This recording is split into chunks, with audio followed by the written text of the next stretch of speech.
أعوذ بالله من الشيطان الرجيم بسم الله الرحمن الرحيم وبه نستعين. So the topic of the series which we have chosen is discussing the chronological narrative of the events related to the martyrdom of the personalities of Ahlul Bayt alayhim as-salam. The first two discussions were introductory discussions. In the previous discussion, we started the actual topic of the series where we discussed Hazrat Ali Akbar. Today, inshallah, we plan to discuss Hazrat Qasim Bin Hasan alayhim as-salam, and we will be discussing the events related to his martyrdom chronologically as we have been doing. So in the previous one also, we started with Abu Mikhnaf. We will be starting with Abu Mikhnaf, who died in 157 Hijrah. So Abu Mikhnaf was he was a contemporary to the 6th and 7th Imam alayhim as-salam. Okay, this is important as we go for Ziyarat al-Nahiya next. That will be important. Now, Abu Mikhnaf, as I again said that I'm quoting Abu Mikhnaf from Sheikh Muhammad Hadi Yusuf al-Gharawi's book Waqat al-Taf. So this is the book I am referring to. In that book, the discussion is between Humayd bin Muslim. So Hamid bin Muslim, or Humayd bin Muslim, who was the reporter on the other side. He is having a discussion and a dialogue with, he is describing how Qasim is coming out, and then he'll have a dialogue with the killer of Qasim alayhi salam. So this is how he starts. He says, Humayd bin Muslim says, Kharaja ilayna ghulamun. This word ghulam is also important. That a ghulam came out. So he came to the battlefield. Now, ghulam is a young boy, a youth, a young boy. Now, what age? The earlier narratives don't mention the age. As we go further, you will notice the age becomes a bit important for them. But in the earlier narratives, you will notice that they just say that a ghulam came out, a youth, without mentioning the age. So can it be 11? Can it be 12? Can it be 13? Can it be 15, 16? This is something which depends on the definition of ghulam, okay? He says, كَأَنَّ وَجْهَهُ شِقَّةُ قَمَرٍ. He was bright and radiant like a moon. This is a boy, he is coming out. So this is Humayd describing Qasim coming out towards the battlefield. وَفِي يَدِهِ سَيْفٌ. He had a sword in his hand. عَلَيْهِ قَمِيصٌ وَعِزَارٌ وَنَعْلَانٌ. Now he describes the details also of how he came out. He had a shirt with him. He had a loin cloth. What do you say? Izar. Okay, the one which is worn as a cloth. That's what the Arabs would wear. And then he even says he had na'lan, meaning he had slippers. He had two slippers. And then he even mentions very clearly that one of the straps of one of the sandals was broken, and he says that I will never forget that it was the left one. Okay, this is how much in detail he is describing. So now the discussion comes between Humayd and Amr bin Sa'd bin Nufail al-Azdi. He is the one who is going to hit Qasim alayhi salam. Okay, so now he says فَقَالَ لِي. This Azdi person told Humayd, I am going to attack Qasim. So Humayd says, Subhanallah, وَمَا تُرِيدُ إِلَى ذَلِكَ. Why do you want to attack this boy? Okay, this boy has been surrounded by people and has been surrounded by the army. Why now do you want to take a step to want to even go and hit him and kill him? So this Amr Azdi, he keeps on insisting that I'm going to charge on him and I'm going to hit him. Okay, so فَشَدَّ عَلَيْهِ فَمَا وَلَّ حَتَّى ضَرَبَ رَأْسَهُ بِالسَّيْفِ. And Amr, he went and he hit Qasim, and he hit his head with his sword. This is very important. As we go further, you will see the narrative a bit adding up. Okay, so he hit his head with the sword. فَوَقَعَ الْغُلَامِ لِوَجْهِهِ. And this young boy fell on his face. فَقَالَ يَا عَمَّا. And then he calls out to his uncle. Okay, this is the narrative Abu Mikhnaf is sharing for the battlefield to where Qasim came. Now, these words are important. As we go to Ziyarat al-Nahiya, you will notice this is some observations you need to have as a researcher when we come to Ziyarat al-Nahiya. فَجَلَّ الْحُسَيْنِ كَمَا يُجَلِّ السَّقَرِ. Imam ran, okay? He galloped towards the battlefield like a falcon or eagle would gallop towards his prey or something. Rather, the narrative of Abu Mikhnaf says he even went like a fierce lion, an angry lion going towards the prey which he's going to prey. Yeah? And then فَضَرَبَ عَمْرًا بِالسَّيْفِ. Now, when Imam goes, because Amr had hit Qasim, because Imam went so fiercely, he hit Amr also. So the narrative of Abu Mikhnaf says that he managed to blocked with his elbow, but the strike was so hard that it went through. Okay, this is the narrative. As we go further, you will notice the narrative also changes. Now, again here also, وَجَالَتِ الْخَيْلِ فَوَطِعَتْهُ حَتَّى مَاتَ. Okay, this word حَتَّى مَاتَ is also important, because as we go further, you will notice the narrative also changing again. Now, Abu Mikhnaf doesn't tell us that how did the cavalry and the horsemen came with their horses towards the battlefield. He just says the cavalry and the horsemen came with their horses, they trampled, and the person died. Okay. Now, the understanding all earlier narratives have till the 8th, 9th century, as we go further, we'll see, is this, that when the horses came, They trampled Amr, who was the killer of Qasim. Okay, not they didn't trample Qasim, they actually trampled Amr. Okay, and this is something scholars and researchers have mentioned. Sheikh Shahri also mentions, as we go further, we'll see that the authors of Maqtal al-Jami, which is a very good researched book, which is 2 volumes, it runs around in 2,000 plus pages. It's a very good research done by 9 to 10 scholars. They also, on volume 1, page 80, they say that there is a mistake which has been made. Rather, when we go further, we'll say no, there's an addition which happened, and that is where the mistake happened. The trampling happened on Amr, not on Qasim, as the current mainstream understanding is. Yeah. Then the narrative of Abu Mikhnaf goes on, when Jallat al-Ghabara, and then the dust settled, because Imam now charged, the dust was there and the dust settled, and Imam was standing by the head of Qasim alayhi salam. Now, wal ghulam, notice these words, okay? This is important as we go further. Wal ghulam yafhasu bi rijlayhi. This boy Qasim was moving his legs maybe with pain. You know, the last moments of life, you actually move a lot with hurt, yeah? So Imam turns back and talks to him and says, Bu'dan liqawmin qatalu. Qasim, may Allah destroy the people who have killed you, okay? Ruin and destruction be on the people who have killed you, because they will now face the Holy Prophet on the day of judgment. And then this is the statement which we also even mentioned in Hazrat Ali Akbar's narrative. Notice, this is a very natural narrative. There in Hazrat Ali Akbar's narrative, we had mentioned that the likes of Allama Majlisi bring up the whole issue of istighatha. Yeah? Here, notice, the same words have been used there, the same words are being used here, but with a very natural narrative. Azza wallahi ala ammika an tad'uhu fala yujibuk.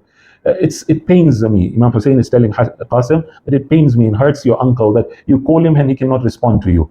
And even if he responds to you, la yanfa'uk, it's not benefiting you. Okay, and then Imam gives a reason. He says, Wallahi, kathura watiruhu wa qalla nasiruhu. The people who have come to fight me have so many, and I have few companions, and that's why I cannot help you, O Qasim. Okay, then ثم احتمله. Then they picked him up, and he took him to the Imam took him to the khayma, okay, to the tents. So Humayd is saying, فَكَأَنِّي أَنظُرُ إِلَى رِجْلَيِ الْغُلَامِ, as if I was looking at the legs of the boy, this young boy. They was dragging on the earth, and Imam had kept his body to his chest. These are the actual wordings.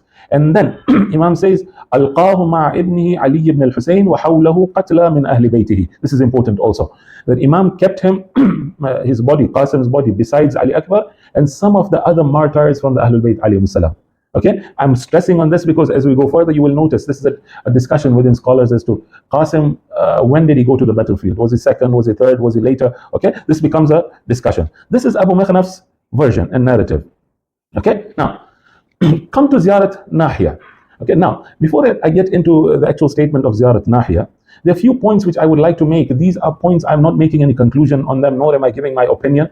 What I'm saying is these points are research points. Okay, until these points are not researched, we don't have a conclusive answer on these points. It's very hard to come and make a conclusion on Ziyarat Nahiya. Okay, so I'm making myself very clear that I'm not giving my any opinion. Okay, I'm just telling you what the researchers and the scholars are saying out there, and further research has to be done on this. So point number one. Commonly it's known that we have one Ziyarat Nahiya, but no, scholars will tell you that there are 2 Ziyarat Nahiyas narrated. Okay, so it's the common version is that is one, but the books will tell you that there are 2 Ziyarat Nahiya. That is point number one.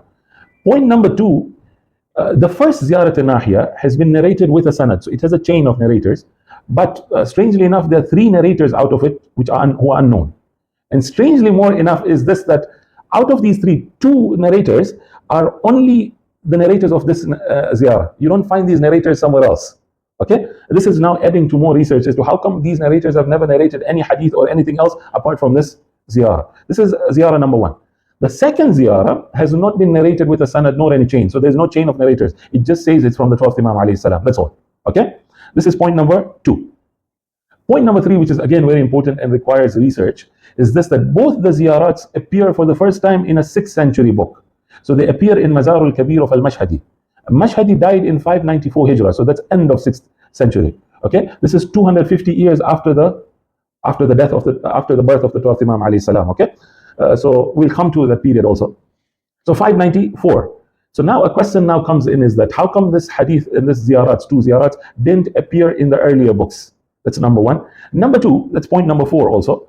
Some scholars like Ayatollah Khoui, they deny the attribution of this book to al-Mashhadi also. Okay, so they have issues with this book also.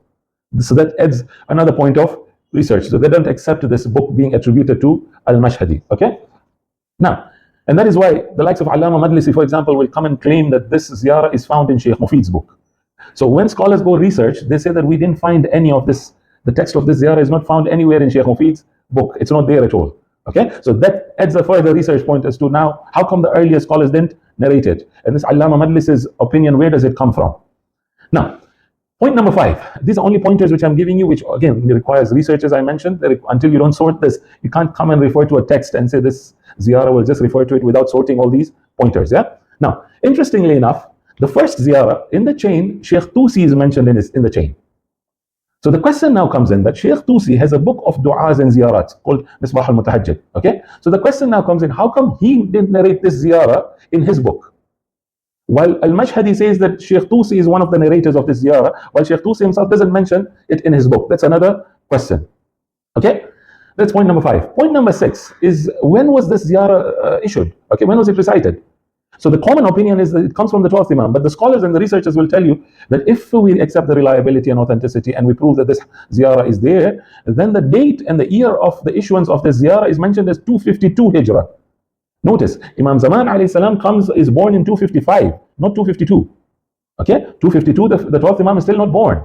So now the question comes in, is that from whom is this ziyarah? And this is where the scholars now are giving different opinions. One will say it's from the 10th Imam, because the 10th Imam passed away in 254 Hijrah. Okay, so his Imamah was still there. So some would say it's from him. Allama Majlisi tries to rescue by saying that no, this is a scribal error, without giving much evidence. This was a scribal error. This was not 252. Rather, it was 262 AH. Okay, so the mistake was a scribal mistake. It was supposed to be 262 and not 252. And then he gives another possibility. He says, no, if we don't accept the 262 version, then we will at least ascribe it to the 11th Imam and not the 10th Imam. Okay, so these are discussions the scholars are having them. And as I mentioned, both the ziyarats only appear in Al-Mashhadi's Mazar al-Kabir. So if a person comes and authenticates this book and accepts the testimony of Mashhadi, then this ziyarah will be reliable for him. But for the likes of Ayatollah Khui, who question the book itself, then they need another way. We need another way to be able to sort out that is this ziyarah really from the Imam or not. Okay, these are the points. Further than that, and that's the last point. So these are all points related to the sanad and the chain and the authenticity and the reliability of the book and all whatnot. Go to the text itself. Okay, so we finished the sanad and the chain part of it. Come to the textual analysis also. What you see is, and this is something you will see for Hazrat Ali Akbar, you see for Qasim also, that the words used in this ziyarah are very much matching with the words Abu Mikhnaf has used. Okay, so you refer to Abu Mikhnaf's narrative, and that's why I told you, listen to the words of Abu Mikhnaf, and then you come and look at these words. Okay, notice. حين نادى الحسين عمه فجلى. Okay, this was there. فجلى عليه عمه كالصقر, as if a falcon is running towards his prey. وهو يفحص برجليه التراب. He is kicking his leg on the earth. This was the same wordings which Abu Mikhnaf also brings. Okay, والحسين يقول بعدا لقوم قتلوك. Okay, these are similar words used by Abu Mikhnaf. So a question now comes in. Abu Mikhnaf was at the time of the 6th and the 7th Imam, so he didn't meet to the 12th Imam. So if he didn't meet to the 12th Imam, is he quoting words which Imam is also using them, or the vice versa? This is a research by itself required. Where is the text coming from? Okay, now all these are questions and research points which require further deliberation before we come to conclusions. Now, the narrative of Ziyarat al-Nahiyah, what I'm just mentioning is that the narrative Ziyarat al-Nahiyah gives is one more thing than Abu Mikhnaf's version. Assalamu ala al-Qasim ibn al-Hasan al-Maslub la, so it says al-Madhrub ala hammatihi al-Maslub la matuhu. Okay, so the first portion we saw, who was struck on his head. So salam on Qasim, whose head was struck, but whose armor was also looted. This is something we don't have it in the earlier narrative, that his armor was also looted. Once he was martyred, his armor was also looted. And this is Ziyarat al-Nahiyah. Now, is it from 10th Imam, 11th Imam, 12th Imam? Again, these are all discussions, as I said. Yeah. Now, come to Ibn Sa'd in his Tabaqat in year 230 Hijrah. As I said, he's a Sunni historian accepted by the Sunni Muhaddithin also. He adds one small thing which just gives a bit more context and gives a bit more clarity to the whole issue of the trampling. Okay, so when Imam comes and hits Amr, who was the killer of Qasim, Abu Mikhnaf doesn't say how did the horses reach the battlefield and all whatnot. Yeah, he now gives the context and he adds that into his narrative. وَجَاءَتْ خَيْلُ الْكُوفِيِّينَ لِيَحْمِلُوهُ. This word is also important. As we go in Tabari's version, you will see it's referring. Okay, وَحَمَلَ عَلَيْهِمُ الْحُسَيْنِ عَلَيْهِ السَّلَامُ. Okay, the cavalry and the horsemen who came with the horses, to pick Amr up, apparently as if he was very injured or he was almost dead. Okay, he was very injured, so that they could pick him up and take him.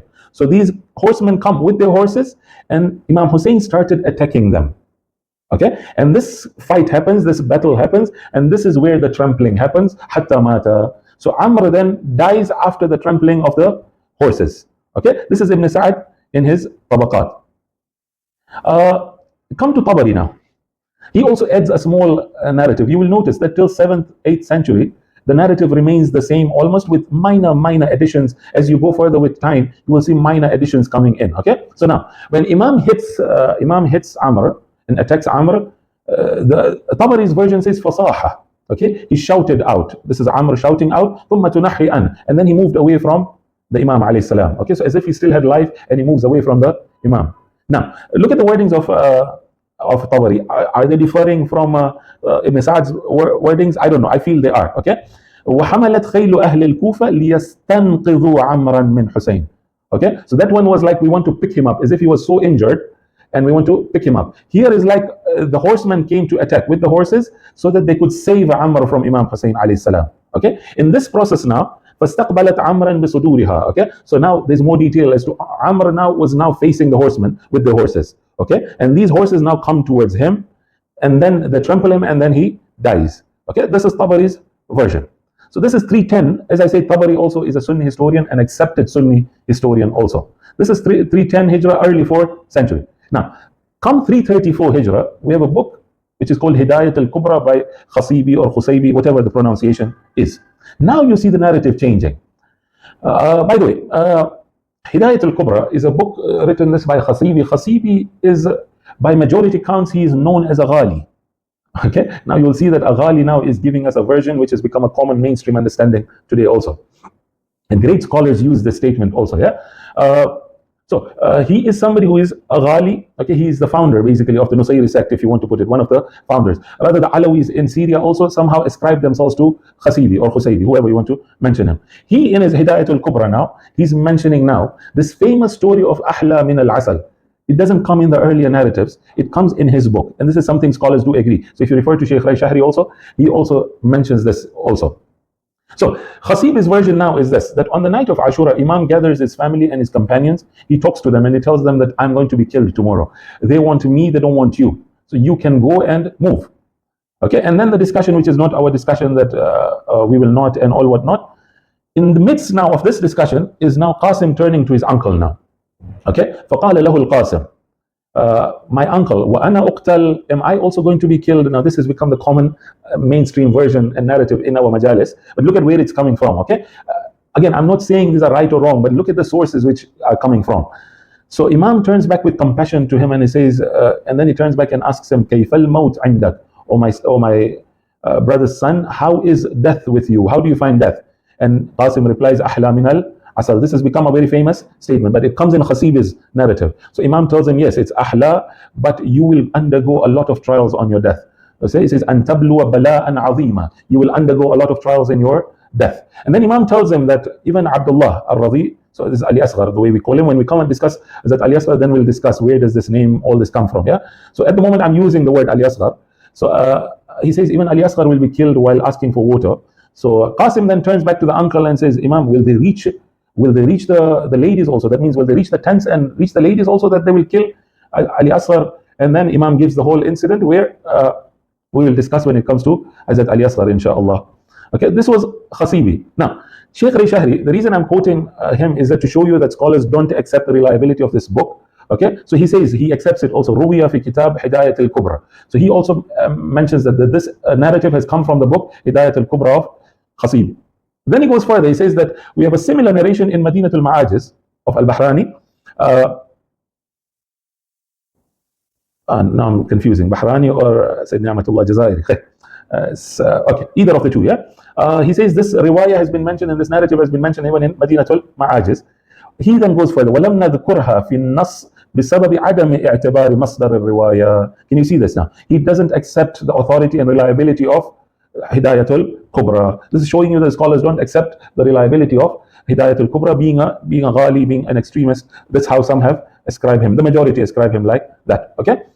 You come to Abu al-Faraj, the narrative, Abu al-Faraj Isfahani, the narrative is the same, so I will not get into it. There's a small minor addition which it doesn't make a difference. Come to Sheikh Saduq in 381 Hijrah. Now this is the end of the 4th century. He now clarifies and he makes it very clear that Qasim was the second one from the Ahlul Bayt to go and fight. So notice it says, وَبَرَزَ مِن بَعْدِهِ الْقَاسِمِ bin Hasan. Okay, so after Ali Akbar, it's Qasim now who went to fight. So this now negates the whole version of Abu Mikhnaf, which says that Imam came and placed Qasim's body with Ali Akbar and the other martyrs from the Ahlul Bayt. According to Sheikh Saduq, now there were no other martyrs from the Ahlul Bayt. It was only Ali Akbar at that time. Okay, he was the second one to go to the battlefield. Another thing which adds up in Sheikh Saduq's narrative is that فَقَتَلَ مِنْهُمْ ثَلَاث. So he was a young boy and thus managed to kill 3 people from the enemy's side and he was martyred. Okay, the reason I'm mentioning is that you will notice that when you go further, you will see the number adding up to 12, 13, even 20 times more. Okay, this was Sheikh Saduq.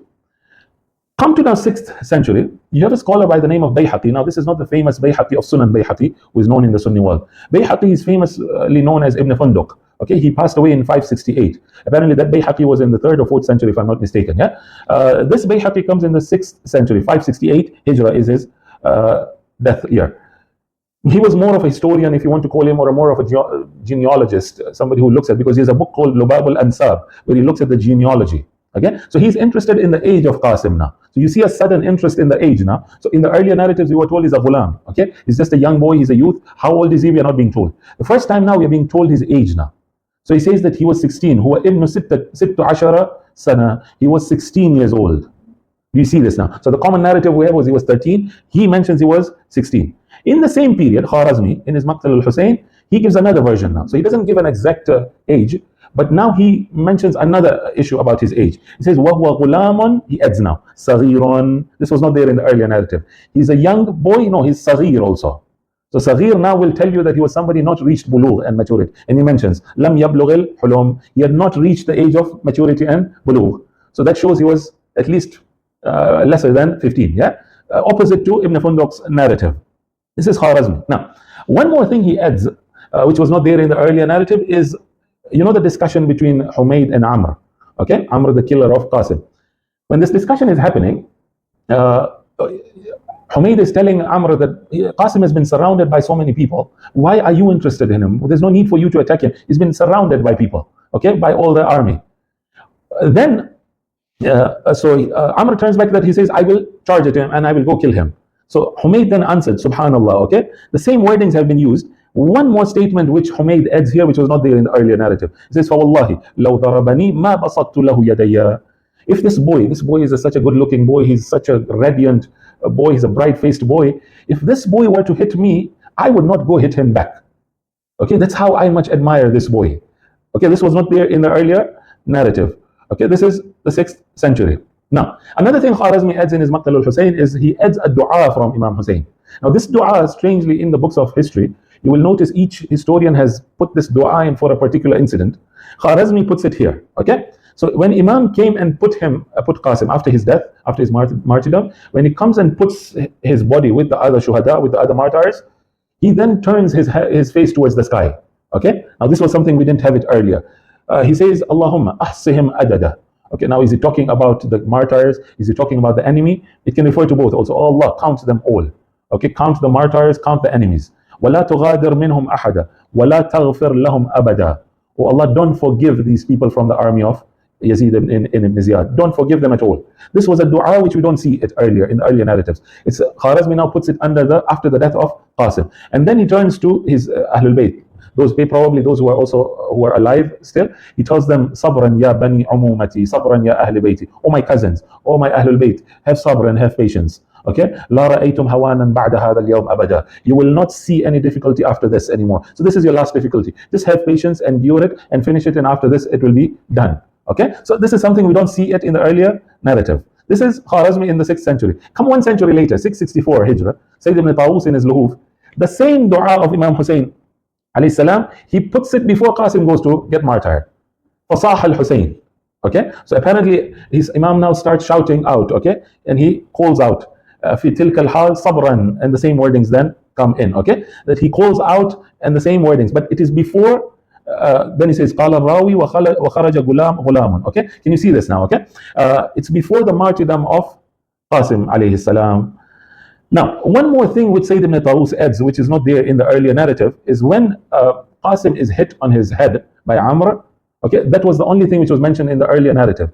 He mentions a bit of one more word, but it gives you another whole meaning altogether. فَفَلَقَهُ. Okay, فَفَلَقَهُ basically, it's basically cutting into pieces. When you cut something into two, or you cut it into pieces, that's what you say, falaq, yeah? You cut something into two. So he adds this narrative into his, he adds the statement into his narrative that the strike was so much that it cut him into two or into pieces, okay? This is Sayyid ibn Tawus. Further than that, he adds one more thing, again, not very important, but for this Amr who now was hit by Imam Hussein alayhi salam, فَصَاحَ صَيْحَةٌ سَمِعَهُ أَهْلُ الْأَسْكَرِ. This was not there also in the earlier narrative. That it was there earlier, he just said fasaha, he shouted out for help. Here he shouted out so loud that everybody heard it. Okay, now these are minor details, but shows you, I'm just trying to show you how a narrative with time is evolving. Okay, now till the 8th, 9th century, that's the common narrative. Apart from Khasibi's narrative in Hidayat al-Kubra, we don't see any difference. Okay, the narrative is almost similar. Now you come to Rawdat al-Shuhada, Mullah Kashif's book in the early 10th century. Now you have one page Masa'ib, one page Maqtal in the earlier narratives, now becomes 10 pages, literally 10 pages. I counted. The narrative is becoming into 10 pages now. Okay, number one. Number two, you will see it's more of a storytelling and imaginative understanding. Unfortunately, it's become the common mainstream Masa'ib for us in the Majalis, but you see this coming from Mullah Kashifi, how he portrays it. Okay, now look at the narrative. It changes altogether from the earlier narratives. This is now the early 10th century, 910 Hijrah. Okay, this is where Mullah Kashifi comes in. So we didn't have this. The earlier narratives was all that Qasim went to fight. Humayd is describing what kind of a boy he was, and he gets martyred, and that's all. Imam comes to his body, and that's all. Here now you see now, Mullah Kashifi claims that no, Qasim comes to the uncle to seek permission after the death of his brother. Okay, this was not there earlier. And as we go further, you will notice Allama Majlisi also mentions. So because with the later narratives now, there's a discussion. Did Abdullah bin Hasan, who was the brother of Qasim, did he get martyred first or Qasim got martyred? This was not there in the earlier centuries. In this period now, there's a discussion. Qasim got martyred earlier or Abdullah got martyred? So according to Mullah Kashifi now, he says that Qasim came to ask for permission when Abdullah was martyred. He says, oh uncle, give me, I want to go now take revenge. Notice, dasturi de takine baradar boss juyam. Okay, I want to go avenge his death. So the whole fight and this whole thing is becoming now like a revenge in this narrative now. Okay, so then this is again commonly recited. It's coming in the 10th century that Imam turns back to Qasim and tells him, you are the remembrance of my brother. How can I allow you to go? You are the remembrance of my brother. And then the narrative of the mother comes in, which was not there in the earlier narratives also. Madar Qasim needs as khayme birun David. This was not there in the earlier version. That the mother also comes out from the tents to come and seek and plead for permission from Imam Hussein alayhi salam. Okay? Then Mullah Kashifi goes on further. He says that Qasim doesn't get permission. Okay? This is what we've been hearing. Yeah? Qasim doesn't get permission, and then he remembers the amulet, the ta'weed. Okay? He remembers the ta'weed the father had closed in his hands. So can you notice this is in the 10th century? Okay? So he tells him that when he opens it, he realizes that his father has written it with his own hands. Okay? And he tells him that when you get into trouble in Karbala, when your uncle gets into trouble, go and help him. Okay? Now, he goes further. He says, even if you are prevented from going to the battlefield, you have to insist and persist that you have to go and fight. Why? Because sacrificing your life for Hussein is the key to the gate of martyrdom and the means of attaining divine fortune and eternal happiness. This was something we don't see it earlier now. And this very much matches with the introduction which I gave in the first lecture of Mullah Kashifi in his Rawdat al-Shuhada. The whole world is created for Imam Hussein alayhi salam. This is it. Okay? He's matching it with his understanding also. Now, when Qasim opens this letter, he gets happy now. Okay, now I'm going very quickly, sorry, because there's so much to mention here. Qasim gets happy by reading the will of his father and takes it to his uncle. So when he takes it to his uncle, the uncle also, when he reads it, he says, okay, you want to act upon the will of your father left a will for me also in regards to you. So what is it? He says, let's go to the tent and we'll act upon the will.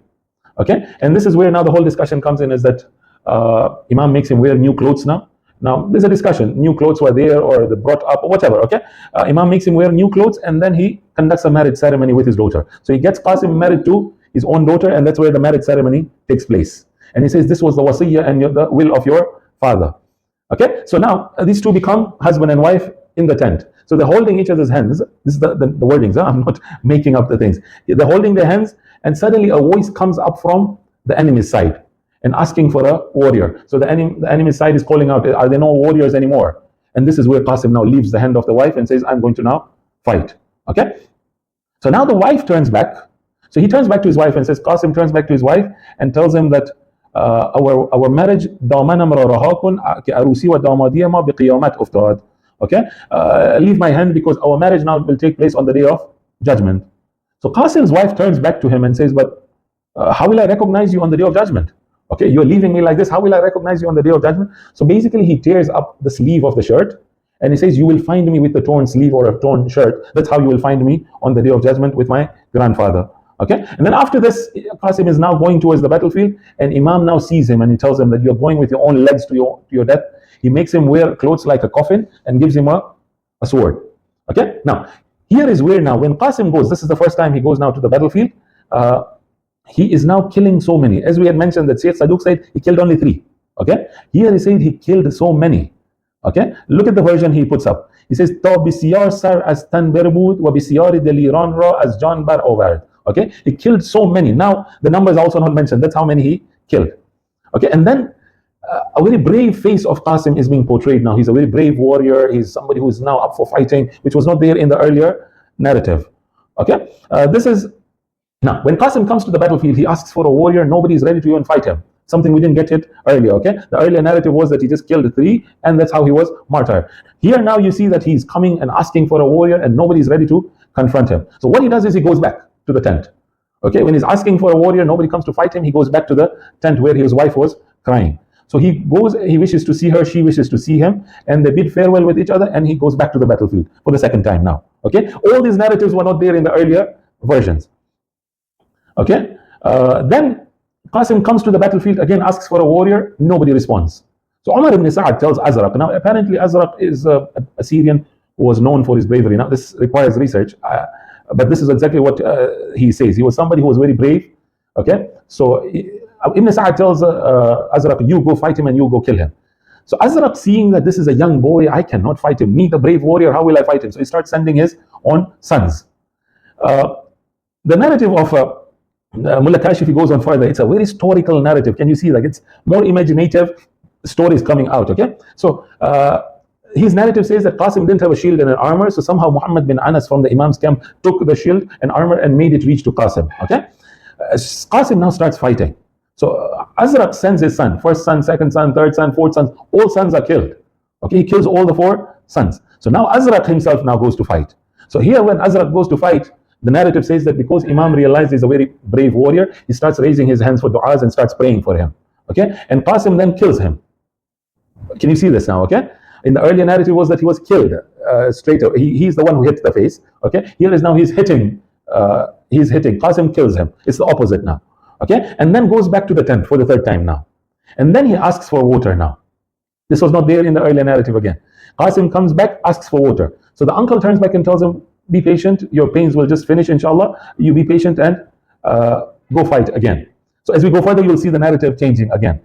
Imam then tells him, "Go. Your mother is crying." Okay. Notice, بورو که مادرت در فراق تو میگرید و میزارد. Okay, she is just crying. Please go. Okay, and this is where he now goes to his mother and his wife and tells them, please have sabr, and he goes to fight. Okay, now here is where he falls now. So for the 3rd time when he goes to the battlefield, now he falls down. His uncle reaches him. Now look at the narrative changing now. Imam hits the killer. Okay, in the earlier narrative, Imam hits the killer, but the killer doesn't die. It was the trampling which killed him. Here, he falls, he calls upon his uncle. When the uncle reaches him, he hits the killer and chops his head. Okay, he kills him and he hits his head and he kills him. Something we don't have it earlier. And then the narrative says that he takes Qasim to the tent while he's still alive. His mother and wife see him and then he dies. Now one more thing which Mullah Kashif's narrative multiplies and keeps on adding is the thing about the wife now. The wife takes dust dar khun Qasim Malid. She took the blood of Qasim and she started putting it on her face and on her head. Okay, something we don't see it earlier. Okay, so this was Mullah Kashifi in the earlier 10th century. Come to Muntakhab al-Turayhi now. This is 1080 Hijrah. So end of the last portion of the 11th century. Okay, he now just adds up to that whole issue of thirst. Okay, now look at how he goes. He says that when Qasim became weak, he wanted to go back to the tent. On the way, he met Azraq al-Shami. Now, the same Azraq which was mentioned by Kashifi, here he mentions that he's returning to the tent and he meets this Azraq, okay, who wanted to stop him from going to the tent. He hits him. فَضَرَبَهُ الْقَاسِمْ عَلَى أُمِّ رَأْسِهِ فَقَتَلَهُ. He killed Azraq also. And then وَصَارَ الْقَاسِمْ إِلَى الْحُسَيْنِ عَلَيْهِ السَّلَامِ. And then he went towards Imam Hussein عليه السلام and he tells him, يَا عَمَّا الْعَطَشْ أَدْرِكْنِي بِشُرْبَةٍ مِنَ الْمَاءِ. Okay, oh my uncle, thirst is killing me. Can you please give me some water? So now see the supernatural issue coming up again now. Similar to what we saw in Ali Akbar's narrative, we see it here also. Turayhi in his Muntakhab says that Imam gave him khatamahu, okay? He gave him his ring and he started sucking it. And he started sucking it and he got quenched. His thirst got quenched. To the level, the narrative of Turayhi says, ثُمَّ جَعَلَ هِمَّتَهُ عَلَى حَامِلِ اللِّوَاءِ وَأَرَادَ قَتْلَهُ. He got so much quenched, he got so much strength again that now he intended to go towards the enemy and kill their leader now. Okay, the head of the army now. Okay, that's how much strength he had got. So this is something we don't see in the early narrative, even in Kashif's narrative. Okay, now we come to Bihar. Allama Majlisi in the early 12th century, so 1110 Hijrah, early 12th century. This is Allama Majlisi in his Bihar. He also emphasizes that, and this has become now the understanding, that وَهُوَ غُلَامٌ صَغِيرٌ. Okay, he was a young child who had not reached puberty and had not reached the age of maturity. He adds one more thing. When Imam wants to part with Qasim, he says they started hugging with each other. When they start hugging with each other, وَجَعَلَ يَبْكِيَانْ حَتَّى غُشِيَ عَلَيْهِمَا. This was not there in the earlier narrative. They start hugging each other, they start crying together until they both fall unconscious. They both fell unconscious. This was not there in the earlier narrative also. Okay? Then, now, another issue which Allama Majlisi now adds, which we don't see it earlier, is that Qasim fought such a brave fight that he killed 35 people. So we had 3, now it becomes 35 now. Okay, can you see with time how the narrative changes? Here is where now, in this period now, the whole narrative changes from the trampling of Amr, the killer of Qasim, to the trampling of Qasim. Why? Because they add a word now, and they add a word in the narrative, which was not there in the earlier history. And this is where I come and say, something I asked on the first, in the first lecture. What we have as history, is it history or the narrative of the author? Okay, this is something which requires a lot of research. That are we reading the narrative of the author, or are we reading what transpired in history? Notice, so he says that when the horses came, they started trampling and they started stepping on the. Now notice, hatta mata. Okay, that was the version earlier. Until he died. Who died? Amr. Here they add a word now. Hatta mata al-ghulam. So they want to now show that until the boy died, the young boy died, that means he was trampled by the horses. It wasn't Amr who was trampled, it was Qasim who was trampled. Okay, and this is something, if you refer to even Sheikh Shahri in his Chronicles of the Martyrdom of Imam Hussein, it's in English. You can refer to it. Notice, he says, in English, I'm reading quote, yeah? The esteemed commentator of Bihar al-Anwar. Okay, so the one who writes the commentary on Bihar, he comments, he says that the phrase, until the youth was killed, he says that the word youth, ghulam, has been added here. So ghulam was not there in the earlier narratives. It's Allama Majlisi has added it, or he has taken it from Turayhi. Again, that's something which needs to be worked upon. But this is something which was added in this period. So he says this word differs with the original accounts, number one, and it also conflicts with the rest of the account of Bihar itself. Okay? Now, if you say that he was trampled and he died, then how come Allama Majlisi himself then says that when Imam was taking him to the camp, وَهُوَ يَفْحَسُ بِرِجْلِهِ, okay, he was moving his leg, he was kicking his leg. These are two contradictory narrations now. If you're telling me on one side he has died by being trampled, now when you're taking the body towards the tent, he is still hitting his legs, and then Imam is talking to him also. How does that, how can you put these two together? These two narratives are contradictory. Okay? Then, so now, Allama Majlisi then also mentions his own opinion that did Qasim die first or Abdullah bin Hasan die first? He says, Al-Asahhu annahu baraza ba'da al-Qasim. Okay? Abdullah bin Hasan went after Qasim and not before Qasim. He mentions his own opinion also. Okay, now we come to the end of the 13th century, 1285 Hijrah. You have a scholar, you have a writer by the name of Bahbahani in his Dam'at al-Saqiba. He now is referring to that fake version of Abu Mikhnaf, which is not the real version of Abu Mikhnaf. And then he comes and says, Qala Abu Mikhnaf. Can you see now this, okay? That he's using the name of Abu Mikhnaf but referring to a book which is not Abu Mikhnaf's book. What happened? he now adds up another narrative now. He says, Nadar al-Hussein yaminan wa shimalan. Imam was standing and he looks on the right and on the left. He didn't find any helper and protector for himself. And then he shouted out, ثم نادى وغربتا وقلة ناصرة أمام معين أمام معين يعيننا أمام ناصر ينصرنا, which we hear for Hazrat Al-Yasra. He's using it for Hazrat Qasim now. Can you see the narrative now changing? Okay, he says that Imam comes out, he sees that he's alone now. He starts giving out this call that, is there anyone who can help us? And now he says, فَخَرَجَ إِلَيْهِ مِنَ الْخَيْمَ غُلَامَانِ. Okay, so this is the time when two young boys come out from the tents. One is Ahmad and the second is Qasim. Both are the children of Imam Hasan alayhi salam. Okay, now this Ahmad needs to be researched also further. They turn to their uncle and says, Labbaik, Labbaik ya Sayyidana. We are here. Okay, we are ready to sacrifice ourselves for you. And then the uncle turns back and says, but it's so hard for me to send you to the battlefield. And then Qasim goes to the battlefield. Okay, this was something we don't see this in the earlier narrative. Okay, now come to Nasikh al-Tawarikh, Muhammad Taqi Sipeh at the end of the 13th century, 1297 Hijrah.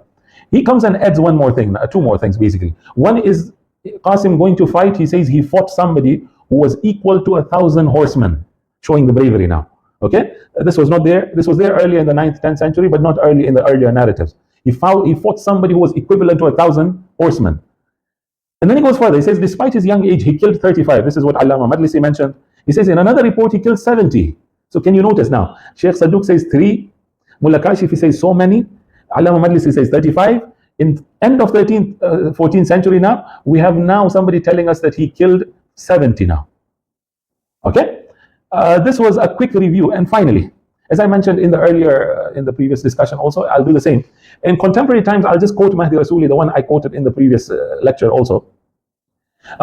He comes and changes the narrative altogether. Okay, look at what's happening. Okay, sometimes I feel like, how can you add is one thing, but now I don't know. Okay, let me not put my opinion on that. Look at what he mentions. So in the earlier narrative, we were told that Humayd is telling Amr that this boy has been surrounded by people. You don't need to go fight and hit him. He's been surrounded. Look at how the narrative is being changed now. So he says, Mahdi Rasuli is saying this, that now he's been surrounded by people who are hitting him with stones, and people are competing at hitting stones at Qasim. This was not there at all in the earlier narrative. And then there's a discussion within the enemy's army, the army of the enemies themselves. He said, why are you doing this? And the other one is telling him, why should I not do this? And he tells him that, can't you see the crowd has gathered around this child? He's a child, leave him. This is something which you don't see earlier. Okay, the child has had enough. Another thing which he adds again is that, again, as I said, that after 10th, 11th century, this became the norm, that Qasim was trampled. Yeah, so he also emphasizes on the same, that Qasim is being trampled. And then now when Imam Hussein wants to come to him, he tells the uncle, don't come, I'm being trampled, don't come. And Imam still comes to him. Okay. A third thing which you see now is something where I feel now emotions are taking over. And the reason is this, because in the earlier narrative of Mullah Kashif, you saw the wife and the mother. Okay, the wife and the mother were involved. Here now we have Bibi Zainab and Bibi Sakina, the way they call it, Bibi Ruqayya. They are now getting involved now. This was something we don't see earlier. But the Iranians, because of the emotional attachment, that's what I'm feeling, of the emotional attachment they have with these two ladies, they keep on coming back in the narrative again and again. So notice, when he comes back to the, Imam brings him back to the tent, Amme Zainab tu ye suratish mizad. Oh, and then she used to say, Wa Hasana, Wa Hasana. So she used to hit her head and she would cry out, Wa Hasana, Wa Hasana. Ruqayye girye mikunat. Ruqayye also, Bibi Sakina, the way we call her, she was also crying. And then he goes on describing now the trampling. He says, the trampling of the horses was so much that he had been trampled to the last level. That's how he puts it. Now, where does he get it from? We don't know. Okay. Now, one interesting thing he adds, which I don't know where does he come up from with this. Imam, when it comes to Qasim turns back to Imam and tells him that Ammu, Aram bagalam kun. Okay, carry me gently, as if I'm hurting. Please carry me gently. Now, the interesting part is here. I don't know. He says the uncle now, Imam Hussein, turns back to Imam Qasim, Hazrat Qasim, and tells him, Yekbar bima baba na gufti. You never called me Baba and Father anytime. This was not there at all in the earlier narratives. Okay, you see something new altogether coming up. You never called me Father. So Qasim turns back and says, Ammu sada zadam babam biyad. So I called you as an uncle and I knew my father will come. So as if he's using the word father and intending that my uncle is my father. Okay, this is a summary, if I can put it, of the narratives which was there from the 2nd till the 15th century. In conclusion, again, you notice that in Hazrat Qasim's narrative, it's more clear that the narrative till the 7th, 8th century is more realistic, more historical, if you want to put it. You go from the 9th, 10th century onwards, it becomes more historical. Okay, it becomes more imaginative. Now, right or wrong, as I said, I'm not into that. Okay, it's for you as a person who is listening and researching to get into that. But you see this very clear shift of the narrative. Okay, and this is what I have been trying to prove from day one. And this is a question I keep on asking as a researcher, as somebody who we want to go and research into historical matters. Are we reading the history, or are we reading the narrative of the author himself? Okay, this is a question I keep on asking now and again. Let's pray to Allah. By the way, something in the end I would just like to mention is that I'm sorry, I need to give conclusions also in terms of a chart. Inshallah, if that somebody can make it up, somebody, or later if we get time, we can make that. We can make a chart where the details changing with time can be mentioned. Okay, this will make it very clear for those who want to understand that in the 2nd century this happened, and then, for example, he was called a youth. But in the 6th century, you see that the youth becomes a 16-year-old youth. Okay, the age is given. Okay, the mother is not there earlier, the mother is there later. The wife is not there earlier, the wife is there later. Where does this come? Where does the marriage happen? All these details, if can be made into a chart, it makes more sense. It'll be easier to refer to. If we get time, inshallah, we will end up doing that, inshallah, sometime in the future. Let's pray to Allah to give us the tawfiq. Again, the dua of the Prophet was that Rabbi arini al-ashya kama hiya. Oh Allah, show me the things the way they are. And really, we live in a world where realities are blurred now. So we ask Allah to show us the reality the way it is, and we pray for the madhlumin of the world, all those oppressed in the world. We're hearing news now and again. Now we're hearing news that they want to enter into Gaza and wipe out this. I don't know where is the world sleeping. They're just giving statements without any action. The same thing is happening now. There are talks going on that they want to relocate the Palestinians in Sudan now. The Sudanese themselves are undergoing troubles. Now we are now sending them there. Allah help these madhlumin and these oppressed of the world, and inshallah, Allah do something with these oppressors, inshallah. Let's keep on praying for them. Wassalamu alaikum wa rahmatullah.